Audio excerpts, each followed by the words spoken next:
that God is using. And her redemptive story is still being written. And that's one thing we talked about, is everybody's redemptive story is still being written.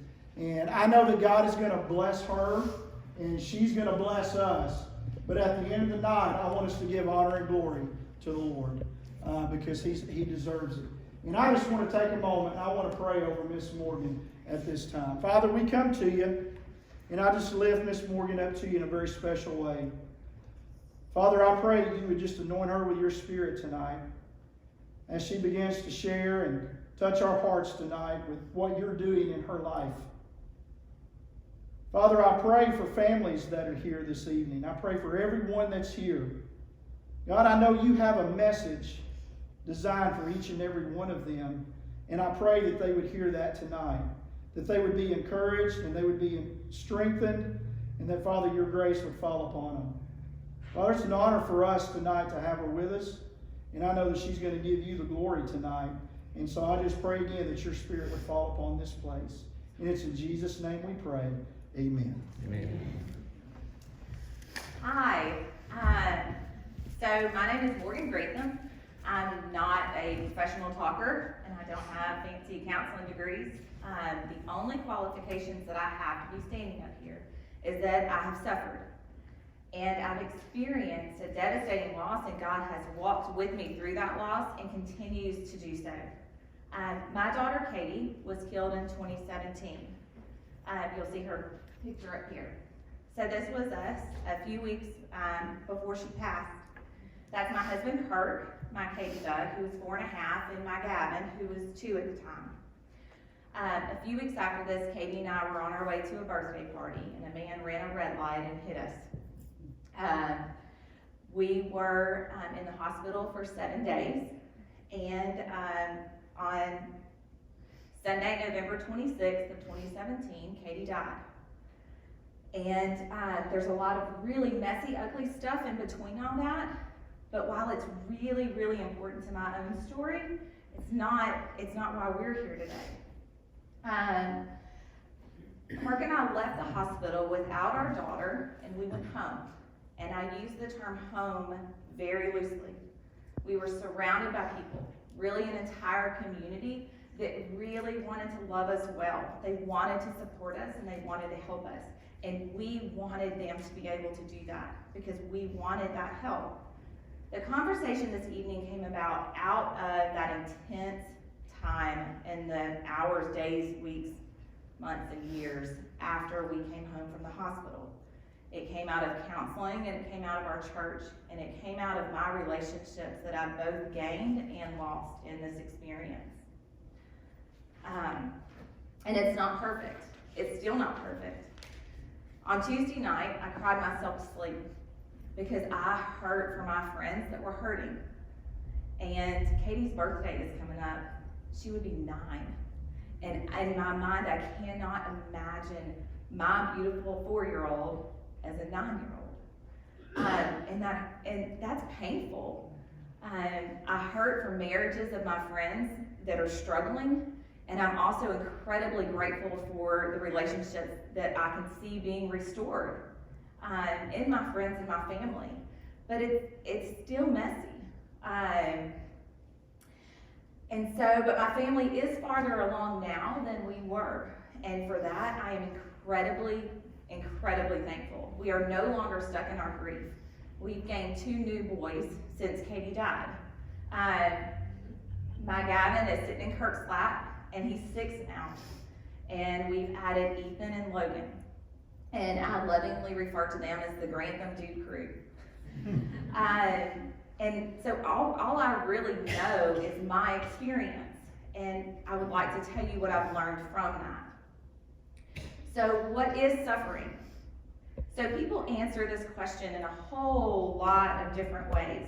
Unintentionally, or sometimes intentionally, we compare our suffering so that ours is worse and we become the ultimate victim, or someone else's is worse and we minimize our own pain because then we think ours doesn't count because someone else has suffered worse. The way I was taught to answer this question in counseling that was suffering is anything that God did not intend for us to experience. That is suffering. The final words of the perfect creation in Genesis 1 and 2 is, they felt no shame. And everything after that is suffering. Therefore, we all suffer to varying degrees and in varying circumstances, and the details are different, but suffering is universal. We were all born outside of the garden to broken parents and broken bodies on a broken earth. And to help illustrate the varying degrees, it's easiest for me to categorize the suffering into two categories: the acute suffering and the chronic. So the acute suffering is what you would normally think of as suffering. It's like what I call the big T traumas: car wrecks, unexpected death, diagnoses, suicide, an arrest, an unexpected job loss. All of those that are just like these sudden shock value that you think of as suffering. That's acute trauma, the way I categorize it. But then there's the chronic suffering, the long-term cancer treatment, the chronic pain, mental illness, relationships that are strained for years and years and years.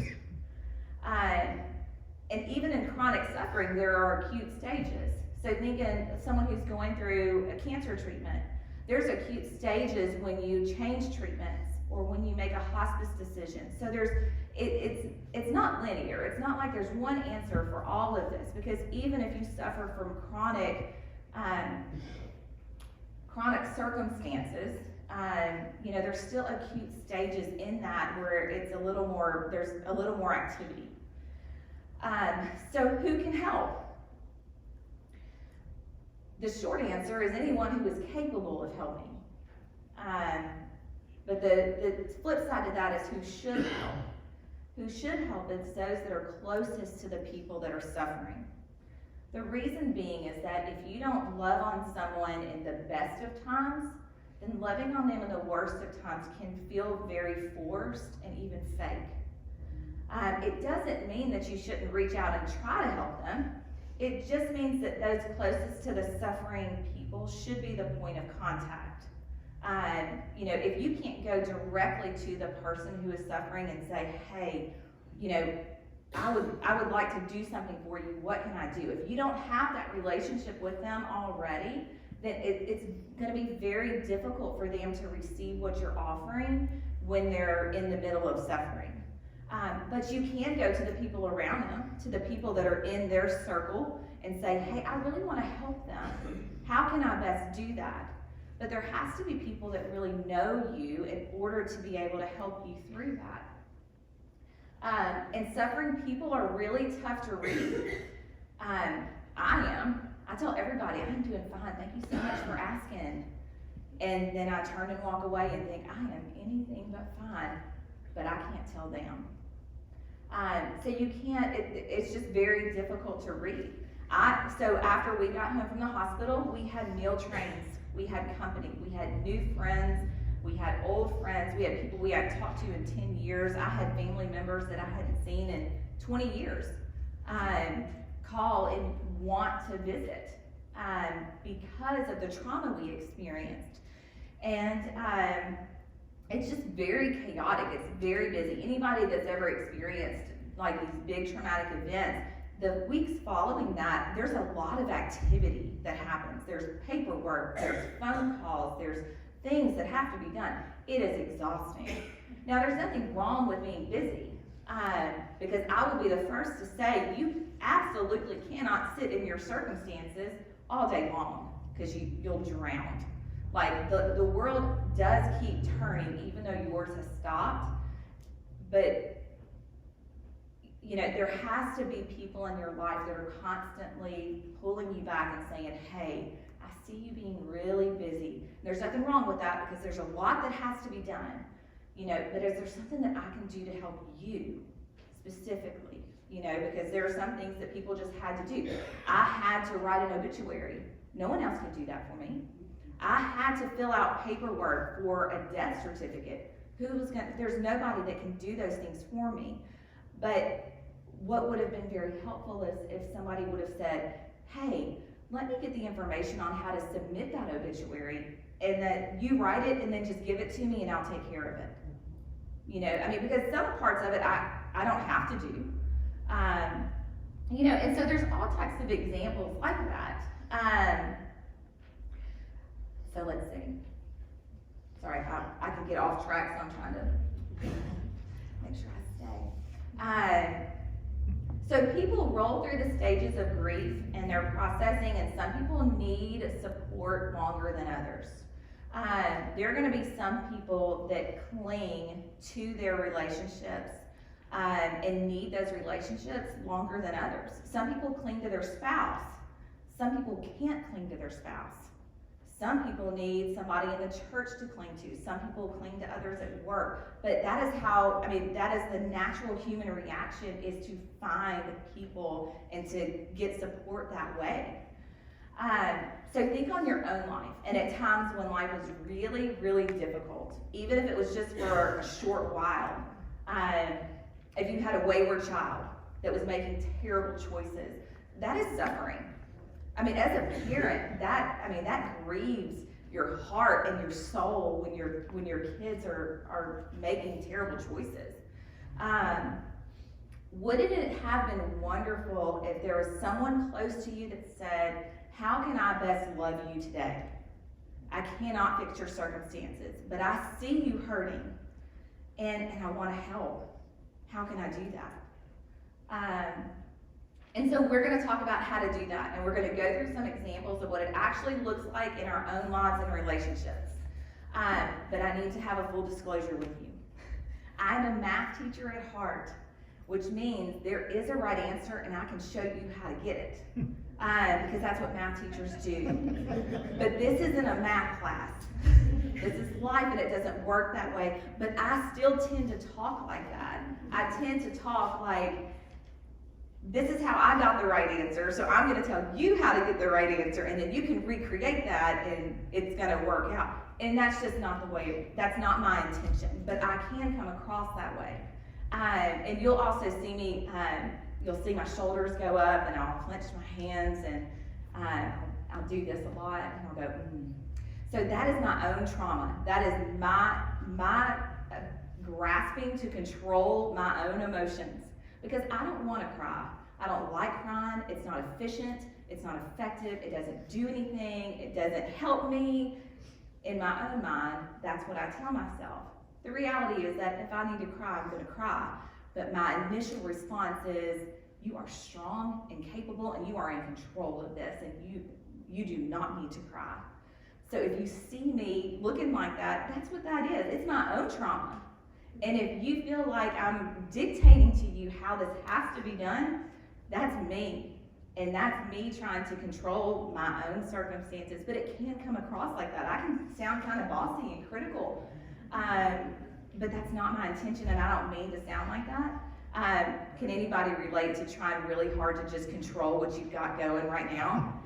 And you can get kind of harsh with people because you're just trying to make it. So anyway, my apologies in advance, because when I talk about suffering and when I talk about Jesus and I talk about Jesus and my suffering, I get excited and I get scared and I get thankful and I get sad. And so you're going to see all that, and I'm not going to be able to control it very well. My goal for tonight is that you leave here with a little more confidence that you are 100% capable of loving people well. It won't be everyone and it won't be all the time, but it will be some people in some circumstances. The goal is never going to be perfection. We are not Jesus, and we are incapable of perfection. The goal is being as real as we can with the relationships that we have. So that is my goal for tonight. Okay. So, how can you really help those that are suffering? How can you bring calm to the chaos of life? And how can you bring Christ to the chaos? All right, so how can we help and what can we do? So walking alongside those struggling follows a well-known concept known as Maslow's hierarchy of needs. When you talk to people about the purpose in their pain, because we feel the need to be like, God is going to do something with this. Just give it a minute. God is going to work through this. He's going to do miraculous things. But if the people we're speaking to are tired, hungry, scared, living in anxiety, and can't pay their bills, and don't have anyone that loves them, or that they feel like loves them, they can't receive that. So Maslow's is a biblical model as well, and we'll talk about that, and we'll talk about how they correlate. Some parts we, as just fellow people, can help with. There are some parts of the journey from, hurt to healing that pastors and counselors are best fit to meet. We're not capable. We don't have the knowledge. We don't have the practice. We don't have the gifts to move people, to help people move through their suffering. And then there are some things that are only found in your relationship with God. There are some things you cannot get in the community of your friends and family, no matter how much you want to. That comes from that vertical relationship. So you have in your program, there is a blank triangle and there is a color triangle. So because I'm a math teacher, I don't know how you best like to receive information. There are some people that want the information so they can listen. There are some people that want to take notes from the very beginning and jot down key things that speak directly to them. People like to do this in all different ways. I wanted you to have access to, whatever was going to be helpful for you, to participate in the discussion. So that's why you have a blank one and a filled out one. Okay, so here we go. Tier 1 is physical or physiological needs. I'm not going to say the word physiological more, that's going to be the last time. Physical is easier to say. Now, the basis of Maslow's is that you have to start from the bottom and work your way up. Okay? You can't meet people at the top when they're stuck in tier 2. Okay? So the physical piece is the survival piece. It is literally food, water, shelter, exercise, clothing. And this tier lasts. You are stuck in this tier until all those needs are met. Okay? You cannot move to the next tier until all of those needs have been satisfied. Now think to certain suffering situations. If you have someone that has an unexpected divorce, so they may have the same amount of bills and half the income, they are stuck in those physical needs until that works itself out and they figure out how that's going to look for their life from here on forward. So if you have people that, if you have someone that was that unexpectedly died and they haven't gotten a life insurance, there's a gap in all this kind of stuff. And so when you have people that are in that physical tier, they can't be in relationship with you. You can try to be in relationship with them. They can't receive what you're trying to do because they are worried about how they're going to pay their bills, what they're going to eat, whether they're going to have a home. They haven't gotten there yet.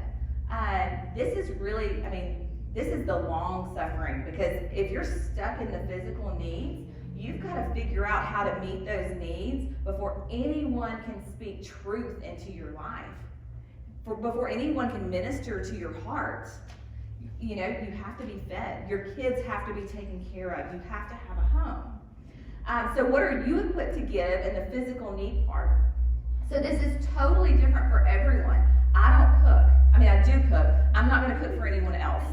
And I don't mow yards on my off time. But I do have the gift of organization and administration. So those are my spiritual gifts according to my online survey. So what do I do? So I have a friend who recently and unexpectedly went through a divorce. She had never paid any of her bills before. Her husband was in charge of all that. So her husband left. She was at her house with her kids. And so she didn't know what to do. And I was like, well, I'm not going to lay in bed and cry with you, but I can go through your mail. and make a list of what's on auto pay, what needs paper checks, and when they're due. And so that's what I did, because that's my gift, that's what I'm good at. There are other people that came over and cried with her, because that's their gift. And so we have to know what we're good at so that we can offer what they need in this area. So I intentionally ask about meals. So let me tell you about the meal train that we had after Katie died. So after Katie died, we had a meal train for many, many weeks. What that meant for Kirk and I was that we had to have conversations every day on what we wanted, when was a good time to drop it off, and what that has left us with. 4 years later, I still have solo cups from 2017 because everybody that brought a meal brought plates, napkins, and cups. Now, there's nothing wrong with that, but that's not what we needed. But no one asked what we needed. It was, here's what we've offered. Well, how would you like to receive it? What time would you like to receive it? So when I sign up for a meal train or when I offer to take meals, I do it a little differently. I say, hey, I want everybody in your house to eat what they want tonight. So if you have a toddler that only eats Sonic tater tots, you want sushi, and your husband loves Mexican, then I'm gonna go pick up all 3 of those things because I want you to eat, and I don't want you to have to worry about it, and I don't want you to have to clean it up. And so what that does is it has nothing to do with me. I'm trying to meet them exactly where they need. And there are times where it's perfectly fine to, take a casserole and take all this. And another thing, we got a brand new thing of salad dressing, like 4 times a week, because everybody that brought a salad brought salad dressing. And so we were just overflowing with stuff. Which isn't a bad thing, but it also didn't meet what we needed at the time. And so that's what it is. It's trying to recognize where people are. So have you ever known anyone that just needs to get out of the house? Like, they just need to get out of the house, even if it's just for a minute. And it's like, hey, let me know if you ever want to go for a walk. Let me know if I can take you to the store, that kind of thing. So I usually reframe that and I say, hey, so I'm going to go for a walk tonight at 6. And I can come to your house because I'm going to be walking anyway. Would you like me to come to your house and bring an extra bottle of water? Because what that tells the suffering person is all they have to do is look down and go, okay, I can put on tennis shoes. That's all I can do, but I can put on tennis shoes and I don't have to make any other decisions. Because we have to make it easy for them to accept the help. Because most of us I would eventually say all of us go into all of these circumstances with really, really good intentions. Like, let me know what I can do. I think you need to get out of the house. Can we go somewhere? But that also requires the suffering person to make a whole lot of decisions that they just don't have the capacity to make right at that time. So if we just reframe it a little bit, then it allows them to easily accept the help. And what it shows them is that you're less concerned about what you want to do and more concerned about what they actually need. Exercise. Okay, so rest. Suffering people tend to, especially in the acute stages, not sleep enough or sleep too much. Like, those are your 2 options. And so if they're not sleeping enough or they're sleeping too much, the questions are still the same. You sit down next to them and you say, hey, so can you tell me what's making it hard for you to go to sleep? Can you tell me what you're afraid of? You're not trying to fix anything. You're just trying to give those thoughts life outside of their head. Because any suffering person will tell you their head is not a pretty place to be. And so you just sit down and say, hey, I see that you look really tired. Is there something that do you have a mile-long to-do list? Is there something that your husband was working on before the diagnosis that I can help complete, or that my husband can help complete, because I can sign him up for stuff too? But you have to authentically ask them, what's preventing you from sleeping? Or what's preventing you from waking up? What are you afraid of? can we talk about why you can't get out of bed until noon? Because I see that, and I know that's not what you want. I know that's not what your family wants for you. So can we figure out how to do that? Can we figure out how to help you? We have to think outside of the box on this. And I'll just give you a couple of examples. Pick up their click list from Walmart. If they don't know what that is, or if they don't have the capacity to do that, say, okay, so stand at your refrigerator and just call out what you need and I'll write it down. That is those types of very small gestures that are like, I see you struggling and I can help you right now in this immediate need. I can't fix your life, but I can help you get your groceries. And so for me, so I was injured in our wreck, and I will probably always minimize my injuries, but it was very painful and took me many months of physical therapy to gain most of my function back. So in the hospital, day 3 or 4, I needed a shower. I'd been in a hospital gown since they brought me in on the ambulance, and I wanted out of it. So I had friends there, and they said, hey Morgan, what can we do to help you? And I was like, I really want to get out of this hospital gown. Can you give me a nightgown and some undergarments? Like, I need a shower and I need to get changed. Because my husband was at the hospital, he had never left, so there was nobody that was, going back and forth from my home up to the hospital. Now here's the thing, there were people. I didn't have the capacity to ask them for what I needed, okay? But when my friends asked, I said I would like a nightgown and some undergarments. So we were at LSU, so they popped over to Dillard's at St. Vincent Mall. They bought me nightgowns, they bought me undergarments, and they brought them back, and I said, oh gosh, thank you so much. And then it was time for me to shower. And these were brand new. I didn't want brand new. I wanted them to be washed.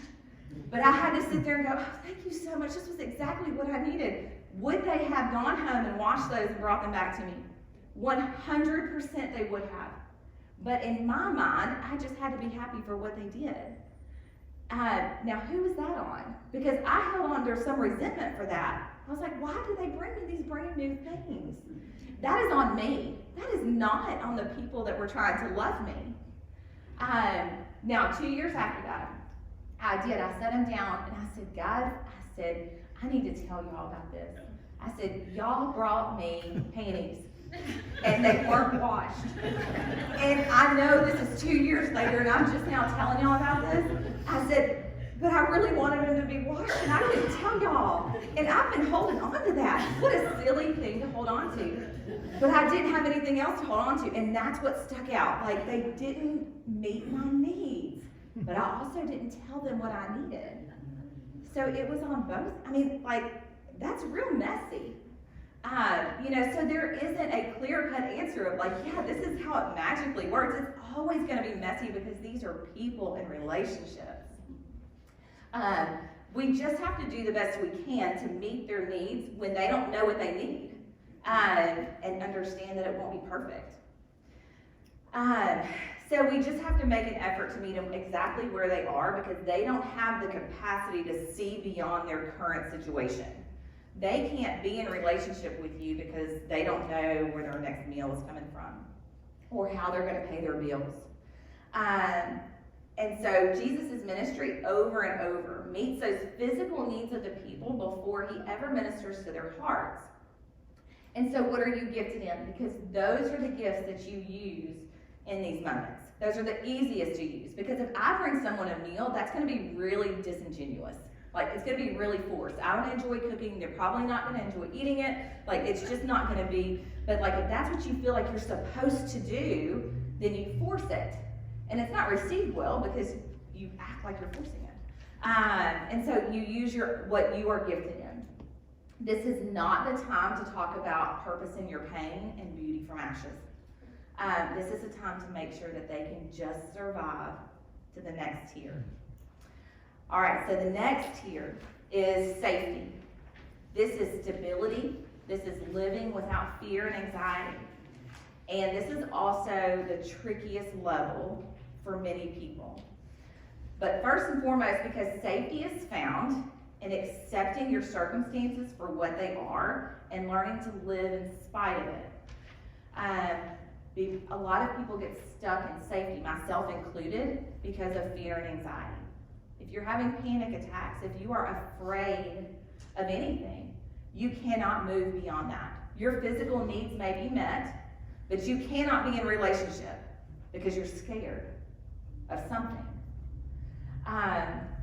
So fear, anxiety, and unhealthy coping skills dominate this tier. We panic, we struggle for control, we live in a state of chaos because nowhere is safe and no one is safe.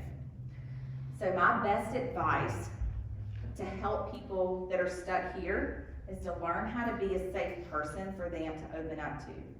We're going to talk more about that, but we have to learn how to be in a real, authentic relationship where people trust us with their mess, so that we can be like, yeah, I totally get how you would feel that way. You know, and in our minds we know, like, that's not the truth. Like, there's no one that could say, but Morgan, it wasn't your fault in the car. He ran a red light. How are you supposed to stop that? There's no amount of those words that would make me feel better driving a car. You know, and so we have to be careful with, you know, because that's speaking to me way beyond what I have the capacity to handle, you know, because I am stuck in, how am I supposed to drive a car? How am I supposed to drive my kids? How am I supposed to drive my kid to school? And you get stuck there. And so we have to learn how to be safe so that people will come to us and say, this is what I'm afraid of. And then we say, yeah, that's really scary. We're not trying to fix it. It's just, it is what it is. It's scary. So The Body Keeps the Score is a leading text on trauma. So it puts it this way, and I love the way that he phrases this. Traumatized people cannot discern whether they are actually safe. Restoring safety requires having safe experiences in our relationships. The most natural way for human beings to calm themselves when they are upset is by clinging to another person. So anyone preoccupied with their own trauma may be too emotionally unstable and inconsistent to be safe. So if we're concerned with our feelings about their situation, then they can't tell us their feelings because we're consumed with how we feel. You know, and so we have to, in order to get out of safety, they have to have safe experiences. They have to be seen, known, and loved for exactly where they are with no expectations, and be like, okay, all right. Now for me, I didn't have those relationships when Katie died. I did not, and that pains me to say that I didn't have a single safe relationship when my daughter died. Now I do now. And I brought one of my safe people with me because I get real nervous, and I'm like, you go with me, you know, because I'm kind of nervous. And so I found that safety in a counseling relationship. That's what got me through that, because that was the only safe place that I felt like I could say exactly how I felt without any judgment. I took this man my Bible and I set it down in front of him on the coffee table, and I said, you show me where Katie's death is good and right and just in there. And I stood there like this and waited for him to answer me. I mean, how? There was no one else that I could do that with. And like, if you're not a pastor or a counselor, no one can do that with you either, because what are you going to, I mean, he had a hard time answering it. And he does this for a living. You know, we can't carry that. So, you know, that safe relationship a lot of times is found in a counseling relationship for a period of time. It doesn't mean that that's going to be your only safe relationship forever. But we have to be able to work through our own stuff before we can ever love someone well enough to help them through theirs. Because if we're stuck in safety because we live in fear and anxiety and shame, then we can't help anyone else because we don't have the capacity to. And we really want to. We want to help others. We're not as keen on helping ourselves, but we really want to help others. So I had plenty of friendships, but I didn't feel like I could be real in any of them. It took a long time to work through trusting others. Years, actually. Because in my circumstance, it was actually another person that killed my daughter. So how was I supposed to trust people again? You know, it wasn't sickness, it wasn't suicide, it was another person's choice that I suffered from, and that my daughter suffered from, and my husband, and then my family and friends. So how do you trust people? How do you have safe relationships through that? I don't have the answers. Because for me, it took years to just be able to talk to people. So I felt safe. I felt the safest in that counseling relationship. Number one, because I knew he wasn't going to tell anyone else because it's against ethics. And I didn't care what he thought. He wasn't my friend. So it wasn't like I left thinking like, oh, I wonder how he feels about me. It didn't matter to me. I didn't know him. I didn't have this long relationship with him. He was there to serve a purpose, and that was to help me survive. Now it's different because we've worked through all of these tears, all of these safety things. So now I can talk to him about my past and my marriage. I can talk to him about my hopes and my dreams. But he's not the only one I can talk to anymore. I have other people I can talk to as well. So we cannot mistake someone's solution to their problem as the problem.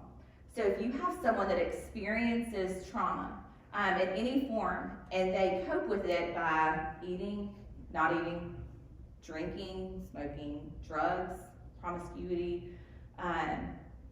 their phone, gambling, whatever it is, that is not the problem. The problem is they're in pain, and they don't know what to do with that pain. So we can't mistake their personal solution to that problem as the problem to be fixed.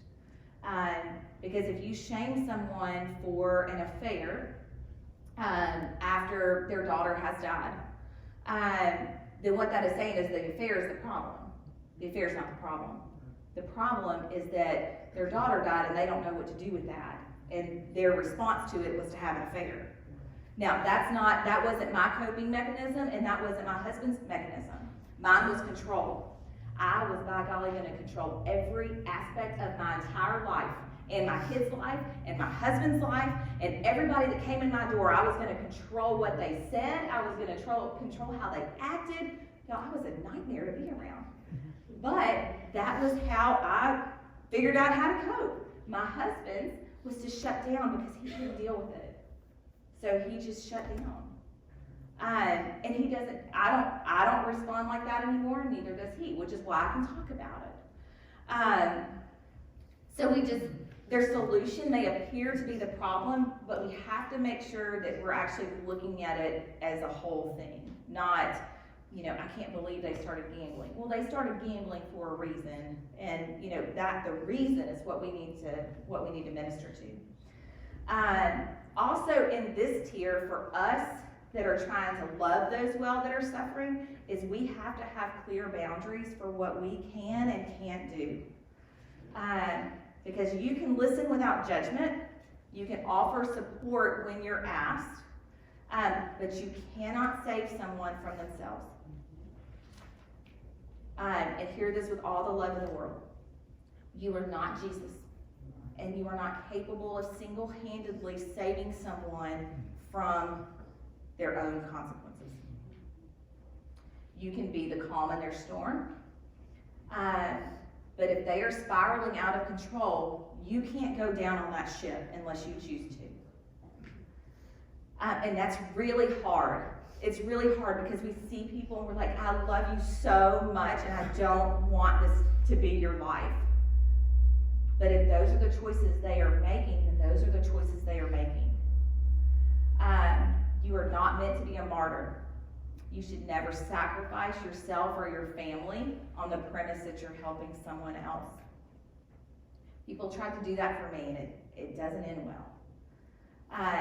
Because I can't receive what they're offering. They can't save me, and I know that. But they're trying really, really hard, and their efforts are going unappreciated. And they're upset, and so am I. And that's real messy. So there are sacrifices that can be made within reasonable boundaries. like the time to prepare a meal, taking someone to the grocery store, going with them for a walk, sitting with them and listening to them. But if it starts to consume you as the person who's trying to love them, if it starts to consume you like it consumes them, then you need to take a step back because it's not your life. And you can go into it with the best of intentions, but at that point, we, as the people trying to love them well, need to talk to somebody and say, hey, I was really trying to help, but I think I got too involved and it got out of hand and I'm overwhelmed and now there's all these wonky boundaries and nobody knows how to rein it back in. Like, that's when you need to have a conversation with someone that you trust and say, I don't know how this happened, but can you help me? Can you help me reframe what I was trying to do? Because I did go into it with good intentions. But you can't take anybody on as a project to be fixed. That's not for you, that's for God. But now I have more safe people in my life, and I praise God for that every day. For those relationships. I'm still in counseling, but I don't rely on it as much as I used to. I feel safe in my body, in my home, in my car, in my marriage, and I know, without a doubt, how much any of those things can hurt me. And I'm okay with that. And I don't live in the fear and anxiety within that anymore. But I did for a long time. But that brings us to the next level. And so this level is my favorite level because it is the one where we as the people trying to love those suffering well can really be the difference to getting them to move through their grief. So this is social needs, or the love and belonging. This is relationships. This is friendship, affection, tenderness. So I love talking about this tier because this is the one you can only get in real relationship. You cannot get it in superficial, surface level conversation. Anyone can meet your physical needs. There's anyone in here that can pay my bills and buy me groceries. And there's, I can go to a counselor and I can pay for that, and that's fine. But the social needs, the love and belonging needs, can only be found in real relationship.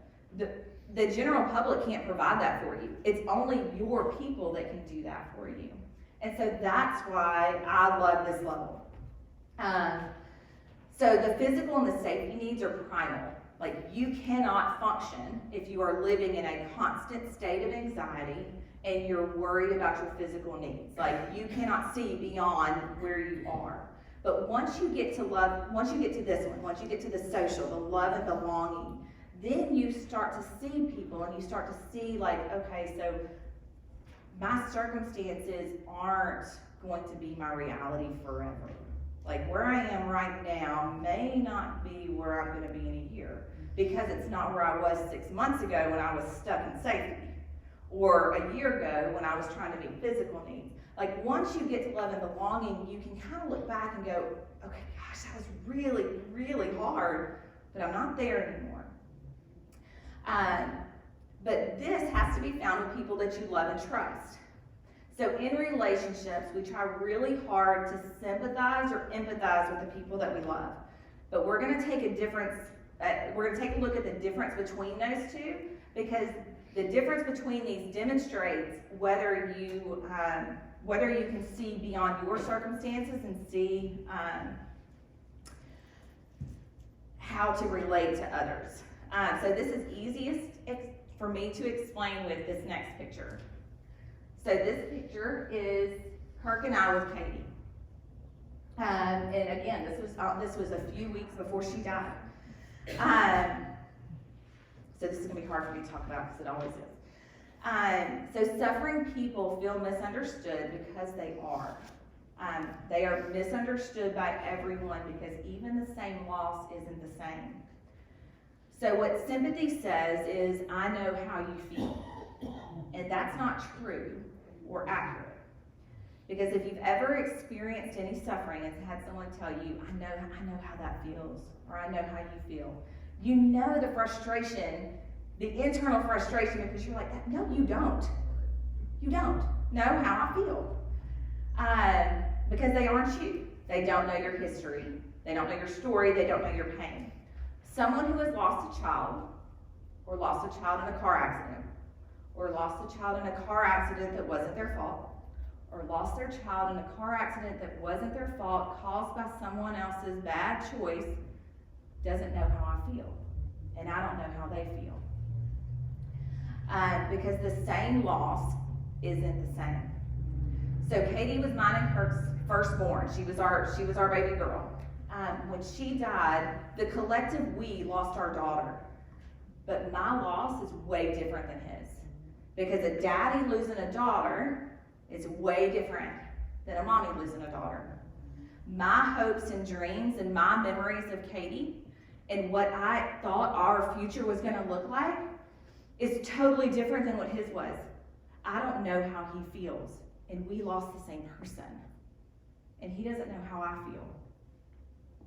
And that's really hard, because you would think, I want to cling to the person that knows her the best, that knows her like I know her. But no one does. Her daddy doesn't know her like I know her.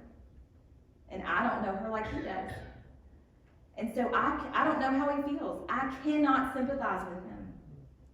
Because sympathy says, I know how you feel. What I can do is I can empathize with him. Empathy says, I feel how you feel. Because I know what it feels like to be devastated. I know what it feels like to be lonely, to be bereaved, to be angry, to be outraged, to be terrified to go to sleep, and scared to death to wake up. I know what all of those feel like, but I still don't know how he feels. Because when he wakes up, he feels differently than when I wake up. So I can empathize with him, but I cannot sympathize with him. There's only one person that can sympathize with you. There's only one person who truly knows your story, all your sin, and all your sanctification, and everything around you. And that's God. Amen. He's the truth. He's the only one that can sympathize with you. He is the only one that can say, Morgan, I know how you feel. And me go, yeah, you do. Anybody else that says it, I'm like, no, you don't. You don't know me. You know, I mean, and as much as they want to know how I feel, because people want to carry your pain, because they don't want you to hurt so bad. They can't, because it's not their story. But they can feel how you feel, and they can love you in spite of it. People can love me even though I'm afraid of her birthday, and I don't know what to do. I mean, and there are people that I can say, y'all, this birthday this year, it's hard. Like, she would have been 9. That's almost double digits. I've been a mama for 9 years, and my oldest baby is 6. Like, your mama brain can't quite function on that. You know, so there's all these things. And then those same people, I can go, gosh, you know, how I can dream about what she would have been like at 9. And I can look at the friends that she was in class with, and I can go, gosh, I wonder if she would have hung out with them. Or I wonder if she would have liked soccer, or if basketball would have been her thing, or if she would have hated all sports and wanted to draw all day. But I can tell the people that I love and trust, can I just think about that and talk to you about it, about what it could have been like? But they can't sympathize with me. They still don't know how I feel. But it gives me that safe relationship that says, like, I can tell you how I feel, and you can love me anyway.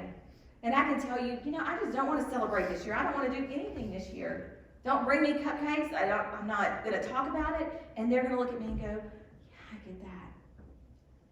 And we won't celebrate. We're not going to talk about it. And that's okay, because this is your story. And this is your life. And I'm not going to force you to do anything. You know, and so, but it's taken a long time to get there. That didn't happen in the beginning. But that's where real relationship comes in, when you can tell people that, and they can handle it, because it's not about them. So the rest of us that aren't Jesus, we're just doing the best we can with the information we have. And if the people that are suffering can't give you any information, because a lot of times they can't, you say, what do you need? And they're like, I don't know. Then you have to go off of that. That's all you can do. You know, is try to read the room and say, okay, so they have their physical needs met. They don't have the capacity for a relationship. But can I sit with them and say, hey, do you want to tell me what's on your heart? I don't have any answers, I don't have any suggestions, but if you need to give that life outside of your head, you know, I can listen to it, and I can love you. And maybe that's all they need. Because that's how you get out of tier 2. That's how you get out of safety, is all these small experiences that say, this isn't gonna last forever. Like, I've been here before. Okay, so the next one, sorry. Get on the picture, let me cry. So again, the Body Keeps the Score puts it this way. Social support is the most powerful protection against becoming overwhelmed by stress and trauma. Trauma turns the entire world into aliens. The critical issue is reciprocity. I don't know if that's actually how you say that, but I think it is. And what that means is being truly heard and seen by the people around us, feeling that we are held in someone else's mind and heart. So that's what it is. You can do anything. You can weather any storm with people that truly and authentically love you for who you are by your side. Whether it's an arrest of you or someone you love, whether it's your job loss, whether it's a death, whether it's a child that turns from the Lord, whether it's, any number of things. If you have people in your circle that are looking at you and they can handle whatever you've got because it's not them, it's not about them, then you can weather anything.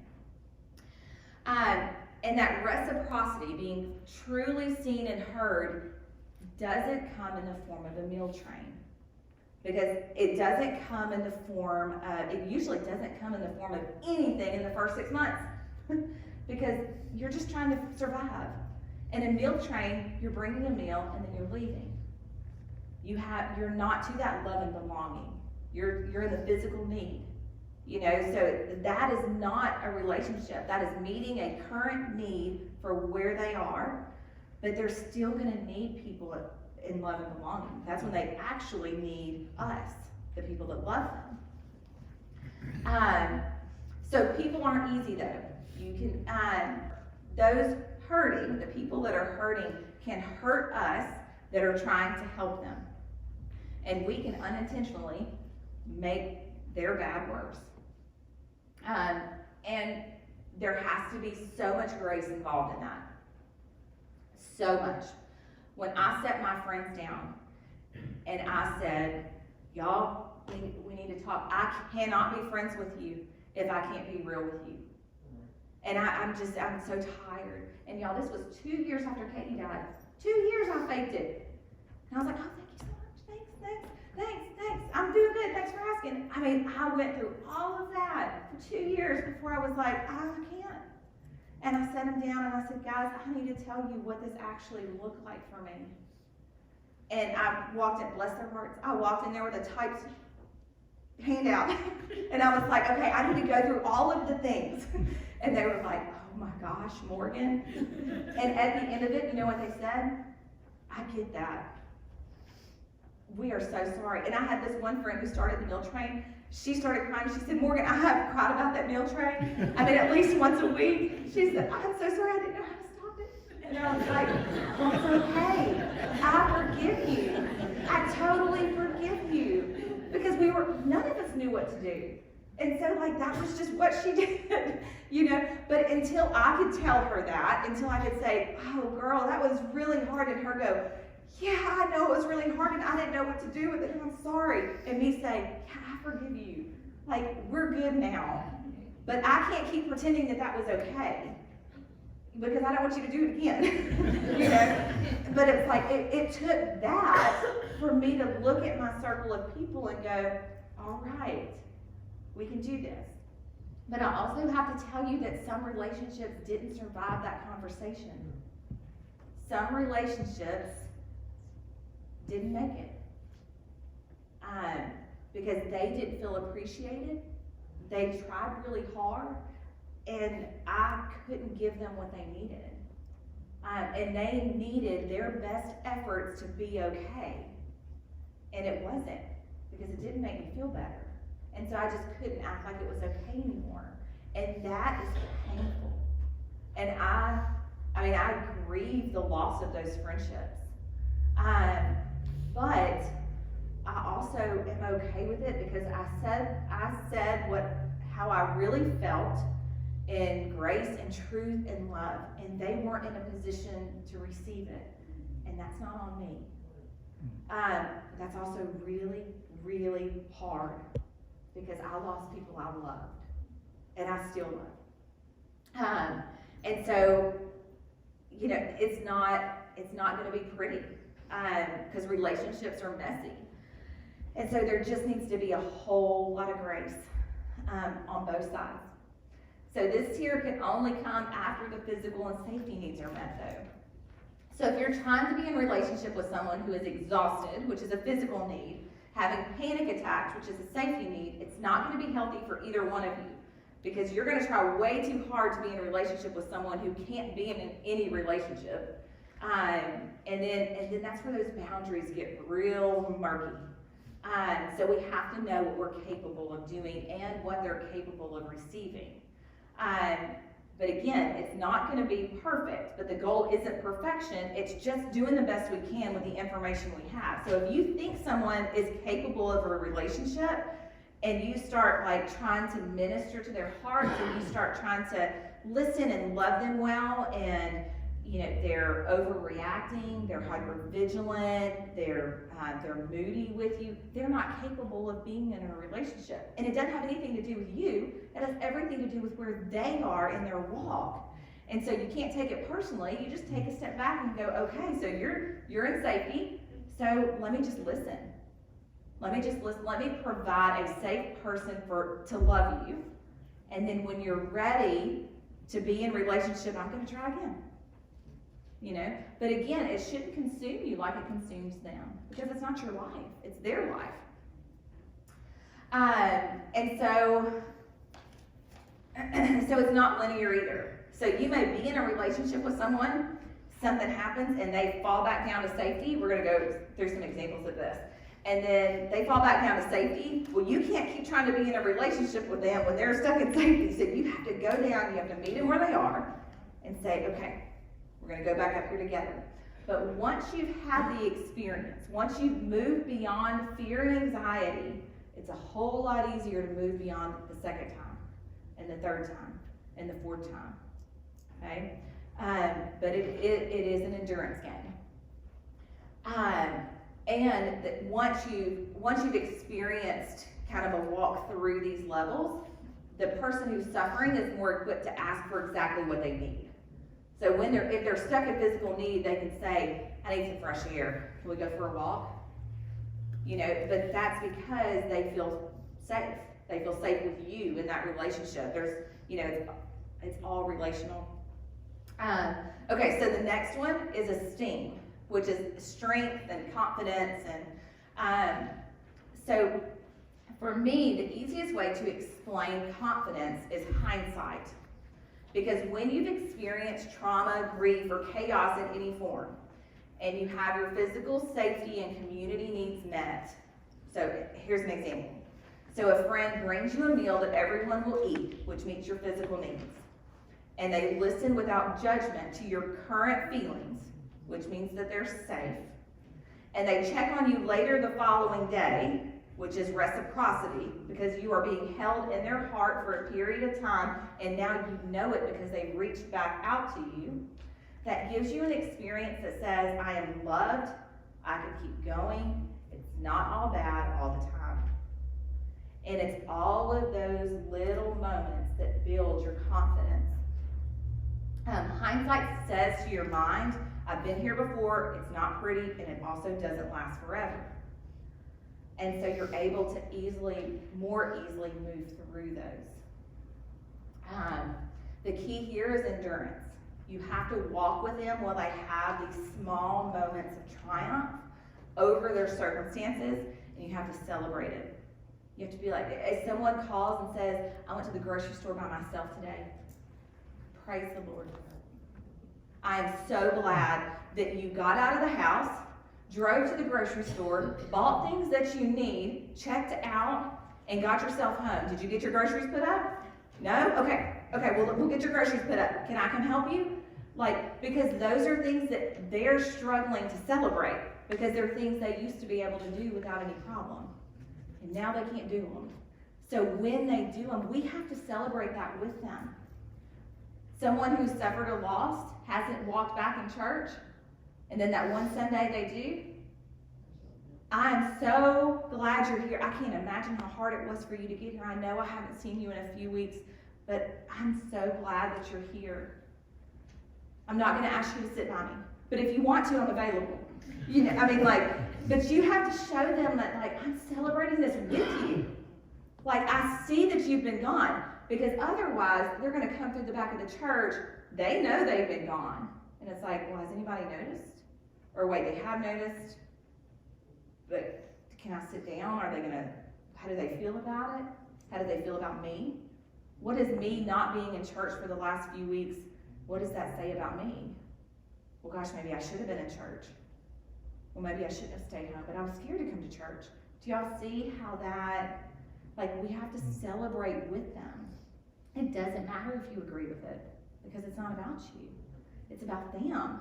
They made it. They made it here. If they haven't been to church, give it a few weeks. And when you're already with them, be like, hey, so you haven't been in church. Is there a reason why? Do you want to talk about that? I may not understand why it would be hard to go. But can I listen to kind of where you are on that? And then let them tell you. And then don't be like, well, you need to get your butt back in that pew. You know, like, you need Jesus. Like, at any other time in your life. But our response is like, I've got to get them here. I've got to say something. I've got to do something so that they, you know, so that it's fixed. And that's not the purpose. You know, it's walking with them and cheering them on, because we cannot force them to do anything. And when you try to force them into a tier that they're not ready for, then what that says to them is that you're not safe. And they need safe people. Now, here's the thing. They don't need everybody to be safe. You're not going to be everybody's person. Like, Jesus had 3 close disciples. If you've got one person or 2 people that are safe for you, then that's plenty. It's not like everybody's not meant to carry your pain. They're not meant to listen to your mess. Like, 95% of people cannot handle your story. So you're not meant to just tell everybody, like, this is what's going on with me, because everybody cannot handle it. But there are a few people that can. You have to know the difference in your circle and in the people that you love, like, who is in real relationship with you. Because it's not going to be everybody, and that's okay. It's not supposed to be everybody. So author Ken Ham puts it this way. So almost always, the good he is causing, he being God the Father, becomes more evident when we are willing to wait so that we can look back from the vantage point of the passage of time, which is hindsight. Okay, so the last one is self-actualization. That is, there is a purpose in your pain, and we love to say that. And here's the thing, we love to say that because we actually believe that. Like, as Christians, we believe that your suffering is doing something. We have to believe that. Because if we don't, what is all this? You know, I mean, and so it is good and right to believe that there is a purpose in the pain that we are experiencing and in the people that we love, what they are experiencing. And it makes it a little easier to stomach as long as it's not you that's in pain. Like, to look at somebody else and go, man, God is going to really do something with that. Like, that makes it somehow better for us on the outside that aren't experiencing that kind of pain. But for the person who is experiencing the pain, someone else telling you that, that's not getting you where you need to be. It's actually, that is where helping hurts. Because you are speaking to people at a level far above what they are capable of receiving. And it's offensive. It can be really, really offensive. It's okay to think that. And it's right to believe it. It is right to look and say, gosh, I don't know how long it's going to take, and I don't know what God is going to do with this. You know, but here's the thing. When you experience suffering, whether it's cancer or divorce or job loss or death or whatever it is, there's 2 options. God can do something with it, or he can do nothing with it. Like, those are your only 2 options. There's no in between. And so, but it's not on us to say, I know what God's going to do with that. I mean, like, y'all, I'm standing here 4.5 years, not even 4.5 years after my daughter tragically died in a car accident. I mean, who would have thought that? Nobody. I shouldn't be here. I shouldn't be standing up here. Literally, the only qualification I have is that I've suffered. You know, I mean, and it's a total God thing. But the only person who could speak that purpose into my life was God. It wasn't anybody else. So where is the purpose in our pain? So Kirk and I hung on to hope, and I have to read this because if I say it without reading it, I'm going to burst into tears. So Kirk and I hung on to hope of an earthly miracle, even as we signed papers to remove Katie from life support. And we hung on to hope even as life support was being turned off.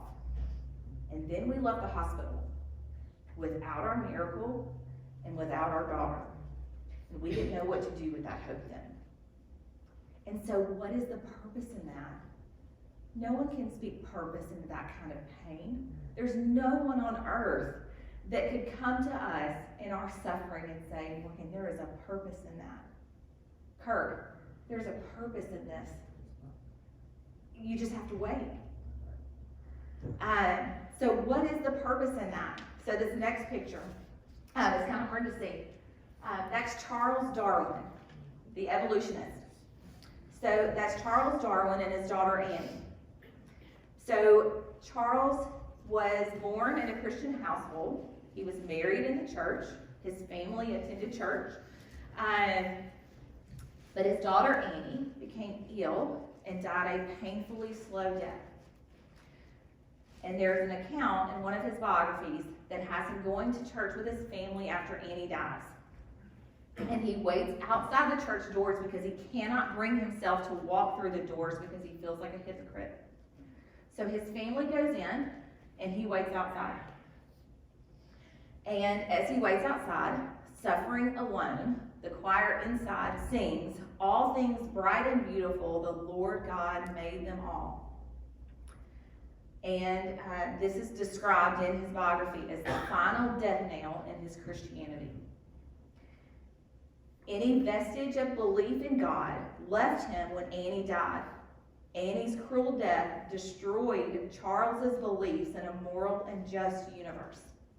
And when I hear this, and I've talked about this story numerous times, and I crack every time, because I can see him outside of those church doors, struggling, alone. His wife and his other children are inside the church, and they are like, by golly, we are hoping. We have to hope because that's all we have right now.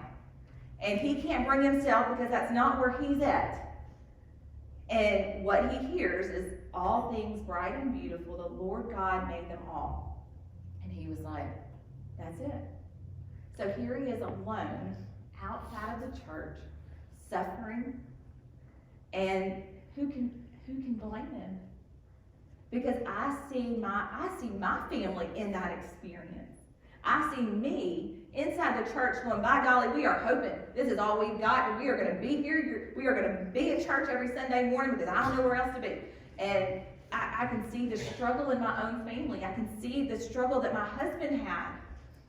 And I see it in Charles Darwin, and it breaks my heart. I mean, literally, because I know what that feels like. I know what it feels like. Ted Turner. He's a wealthy businessman. I don't know if he's an actor. I thought he was an actor, but apparently he's not. He's also an atheist. So he gives a lot of interviews on his beliefs.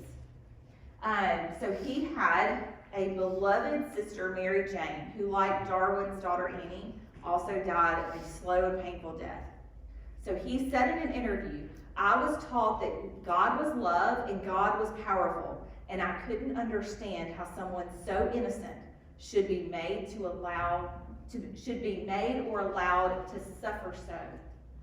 Can you relate to that? Like in experiences in your own life or in experiences that you see in other people's. Like when there are people that get angry and they're like, how could this happen? Why? why is this so unfair? What is happening? Like, and I don't know who was speaking into his life. I know his physical needs were met. He has plenty of money. He came from money. I'm sure his safety needs were not met. I'm sure he did not live in contentment. His love and belonging, his relationships, I don't know what they look like, but what he said, he's quoted as saying, you either break down or you break out. The losers break down and the winners break out. That doesn't tell me that this person has loving relationships in his life. And I grieve that, because what I also hear in this is, I'm going to fight my way out because I am on my own. And I'm going to do it, by God. And he did. But he also doesn't believe in God anymore. He has renounced his Christianity because a good God couldn't let a bad thing happen. And that's not reality. That's not biblical. But if there's no one that you're in real relationship with that can handle that kind of pain, then who's going to speak into you? Because who knows, the people around him may have been like, yeah, you're right. God is love, and this isn't loving. God is just, and there's no way this is just, because your sister didn't do anything. She got sick, and that's not fair. And so we have, but can you see these circumstances play out in the people that you know, and the circumstances that you know? Guys, it's so hard. It's so hard. That anger is really, really hard to counter with love. So what does tell the person that the suffering isn't meaningless? Who is responsible for telling the person that this pain they are feeling is producing something in them? Who tells the person that there is purpose in this pain?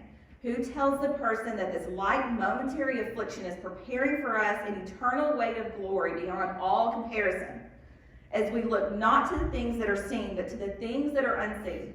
And who tells the person that's suffering to count it all joy, my brothers, when you meet trials of various kinds, for you know that the testing of your faith produces steadfastness? And who tells the people suffering that they should rejoice insofar as you share in Christ's sufferings, that you may also rejoice and be glad when his glory is revealed? It's not us that tells people that. It is God. And we have to let him do his work, because that's how people get there. It's not with us. We can tell people all day long, there's a purpose in this. There's going to be a purpose in your pain. But unless they are letting God speak into that pain, they can't get there. Sorry, I'm not used to wearing this. So what is our role? Sorry, I got fired up on that. So what is our role? Our role is loving them so well that when they get to that point, they can receive that gift from the Lord with us by their side, cheering them on, like we've been from the beginning. We haven't pushed them too far. We haven't met their needs that they didn't need met. We have simply been with them, walked with them, and cheered them on since the beginning, or wherever you came into the picture. Because there are people that aren't there in the beginning. Michelle, my sick person that I brought here, showed up in my life 2 years ago. She's never met my daughter, but I still talk to her about her. You know, it's not that, it doesn't have to be, nobody should box themselves into this is what it's supposed to look like. You know, this is the person I've been childhood friends with. If they're not safe, they're not safe. It doesn't matter if you've known them 30 years. You know, and so like you have to find those relationships. And you can be that relationship for someone else. So what is our role? That's our role. We just love them and we cheer them on. So who should help? Anyone that feels led to, really. But most importantly, those already in relationship with the people that are suffering. You don't want to come in the middle of suffering and be like, hey, I'm here. Can I meet some needs? Like, it's inauthentic. Because the people that are suffering need people to love them and see them for what it is and who they are. So what really helps, and how do we provide that? So how do you meet people where they are? You ask those that are closest to them. Like, if you can ask them directly, if you're close enough to the people that are suffering to say, hey, you know, like, I would like to provide a meal. Can you tell me what y'all would like to eat? If you're close enough to ask them that and believe that they'll tell you the truth, ask them. But if you're not close enough to ask them, ask somebody that is. You know, I mean, that's why we have a community. We have a community because everybody's in different stages and in relationship with different people and all that kind of stuff. Let's see. I get off track. So when should we help? We need to help when they are capable of receiving it. But that's not a seamless process. It is kind of trial and error. So you have to give yourself some grace when you say the wrong thing at the wrong time. You just do the best you can. That's all we can do. Like, you will 100% fail at some point because we're not going to do it perfectly. And that's okay. You need to give yourself some grace, and you can ask for grace. Be like, hey, so I tried to have that conversation with you, and I see that you didn't receive it well. I mean, I'm real sorry. I really thought I was like doing that right, but maybe I wasn't. And just be okay with that. Because most of the time people are going to go, yeah, that was really kind of awkward. You know, and then they're going to move on too. But otherwise, if you don't get that out in the air, it's like, well, they tried to help me and that wasn't helpful, and now I don't want to talk to them, and it gets into all that. So that's what you want to do. You want to prevent that by just being real. So we just do the best we can because that's all we can do. And so why do it this way? So the why do it this way is that trauma-informed care for our community is a biblical model. So Peter, the apostle, in Luke 5, Jesus calls the first disciples. Peter's been fishing all night. He hasn't caught anything, and he has nothing to show for his work. There's no food, which is a physical need. He doesn't have any income, which is a safety need. Jesus fills both those needs, so Peter can move into tier 3, which is love and belonging. Peter continues to follow Jesus and listen to his teachings. He's intimately involved in some of Jesus' teachings and miracles. Like Jairus' daughter only had 3 disciples present. It wasn't for everybody. It was for his people. These were real relationships that Jesus had with his disciples. Mark 4:34 says he explained everything to his disciples, even though he was speaking in parables to everyone else. He was really talking to them. Peter gained an incredible amount of confidence, which is esteem, so much so that in Matthew 14 he walks on water. But when he walks on water, what happens? He gets scared, doesn't he? So he falls back down to safety. You know, like he was rocking and rolling. He's confident. He's walking on water. Jesus is like, come here. And he's like, yes. And then he's like, oh my gosh. And he's scared and he starts falling. And what does Jesus do? Does Jesus say, just give it a minute, Peter? No, he goes and he gets him. He's like, let me get you out of that tear. Let me get you. I'm going to save you and I'm going to bring you back into relationship with me. Don't be afraid. I'm here. I'm your person. And so Jesus called him and brought him out of safety and back into love and belonging. A few chapters later, in Matthew 16, Peter confesses Jesus as Christ because of this confidence, because of all these experiences he has seen with Jesus. And Jesus tells Peter that he is going to be the beginning of the church, which is telling Peter, this is your purpose. He didn't tell him that when he was giving him fish. He wasn't like, Peter, in a few years, I'm going to build my church, and you are going to help me. He was like, no, let me get you some income, let me get you some fish so that you can come walk with me, you can get these experiences, we can be in relationship. He didn't tell Peter at the very beginning this is what's going to happen because it wasn't the right time. And it wasn't until Acts 1 that Peter starts living out that calling and that purpose that God spoke into his life and equipped him for through his relationship with him. But there's a whole lot of messy stuff in between all that.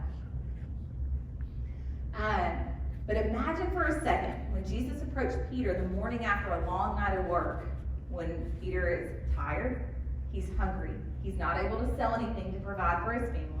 And instead of meeting those needs where he was, he said, in a few years, you're not going to care about any of this.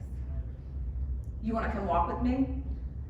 Well, no, Peter's still tired, he's still hungry, he still has bills to pay. Like, so that's not where Jesus met him, because that's not where he was. Okay, now Zacchaeus, the dreaded tax collector, despised, in Luke 19. Zacchaeus had money. He had his physical needs met. He had money, he had a house, he had clothing, he didn't worry where his next meal was going to come from. I mean, the safety tier, I don't know if Zacchaeus lived in fear and anxiety, but I mean, he was comfortable with what he had for sure. What did Zacchaeus need? Zacchaeus needed a relationship. When Jesus saw Zacchaeus, he didn't say, hey, Zacchaeus, I'm going to bring you a meal. Because that's not what Zacchaeus needed. He had that. That's not where he was. And when someone tells me, like, if they, I don't know, but like if someone tells you, hey, I want to bring you a meal, and that's not what you need, then automatically you're like, well, you don't know me. Because you don't know where I am, and you don't know what I need. But Jesus said, I'm going to come to your house to eat, because you need a friend, and you can feed me, and you have a house, and you're not worried about any of that stuff, but what you need is someone to love you. So that's what I can provide. But Peter didn't get that until he had all those bottom needs met. And so Jesus meets us where we are. He's not talking to us above or below where we are. It's right where we are. And I love that. And I love the relationship with that with Zacchaeus, mainly because for a lot of us, we're not starting at physical needs. Like, we're not starting at the bottom. Like we're starting somewhere in the middle of like safety, and I have some relationships, but they're kind of superficial, but seem to be doing okay. So we're all at different levels, but it's not like everyone starts from the bottom up. And Jesus doesn't start from the bottom up with everybody, as represented in the story about Zacchaeus. So we can only try to do the same. So it won't be perfect, but it can be better. We don't want the sufferings of people that we love to go the way of Charles Darwin and Ted Turner. With their being unnoticed, their needs unmet, or minimized. The greatest commandment is love your Lord, your God, and the second is love your neighbor as yourself. If you love the Lord, then you love people.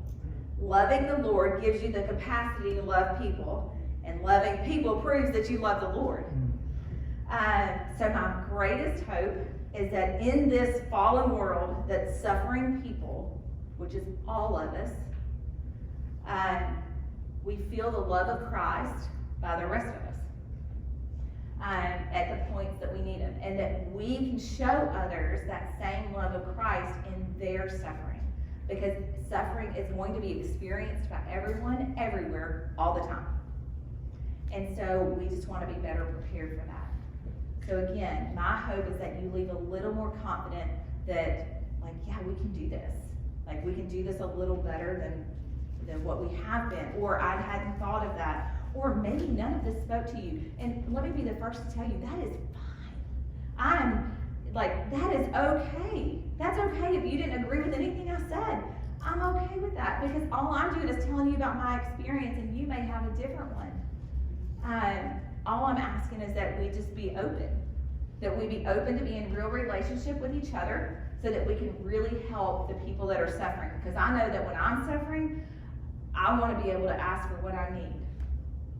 And I want people to be able to tell me, hey Morgan, this is what's really going to help me right now. And me to go, okay. But what if I can't provide it? If y'all look in your program, there's on the side, on the flip out, I don't know what you call it. Those are the counseling resources in your area.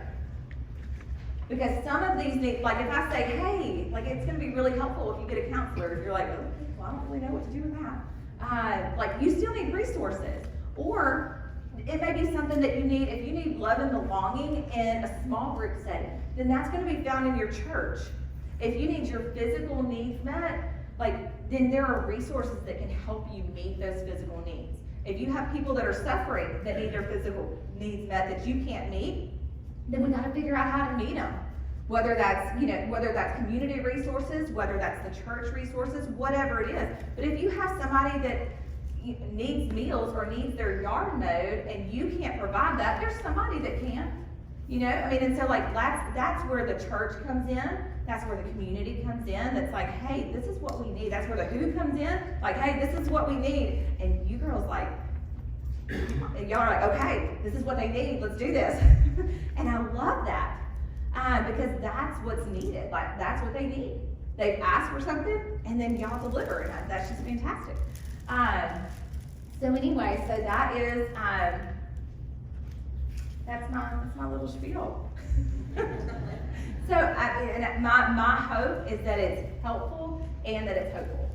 That it's hopeful in that, like, I can love people better and people can love me better. When I'm suffering, I can ask for what I need, and I know a little better of how to ask for it. So, Brother Chris, did you want to?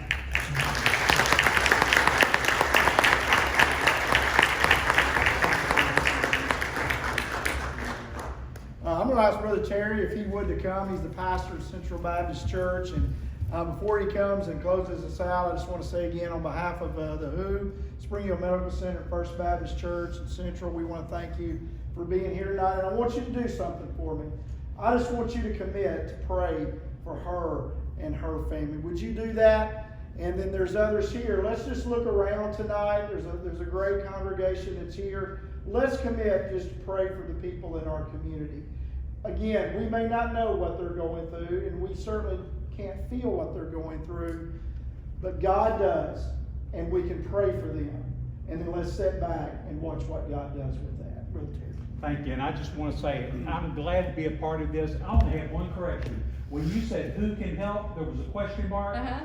I'd say who can help, exclamation mark. Because who can help? I walked up on a who gathering in my church one Sunday morning recently and saw them presenting a check to one of our church members who's gone through a difficult time. And I said, you have just messed her up going into worship. But WHO is such a wonderful organization. We are great to live in this community with Spring Hill Medical Center. Love First Baptist Church. You know, I'm just across the parking lot. We can throw a rock from over there to here. Yeah. We don't do that anymore. But we could. We've been to lunch together, and I love this brother, and I'm thankful. Thank you so much. And I want to ask our pastors. Brother Chris, any other pastors here, would you stand up? Brother Chris, not? All right. Any mental health counseling professionals here tonight that you'd like to stand and let's see who you are? It's you and me, brother. There we are. Good thing. Now just going to stand, because in just a moment after I say amen, I want to ask us to be down here. If you'd like to come talk to any of us about anything, we'd love to visit with you for just a moment. All right. Now, if you've ever suffered, let me share one verse. I'm a pastor. I got to say something. And I'm going to read with these very small print. 2 Corinthians chapter 1, verse 3 and 4 says, "Blessed be the God and Father of our Lord Jesus Christ, the Father of mercies and God of all comfort." And here's the part that's a message for us.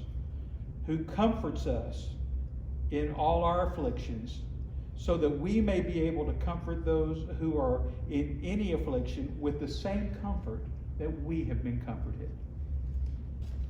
As we pray, I commission you to be comforters, to be those ministers. It doesn't take pastors. It doesn't always take professional help. It takes somebody who loves you. Let's stand up.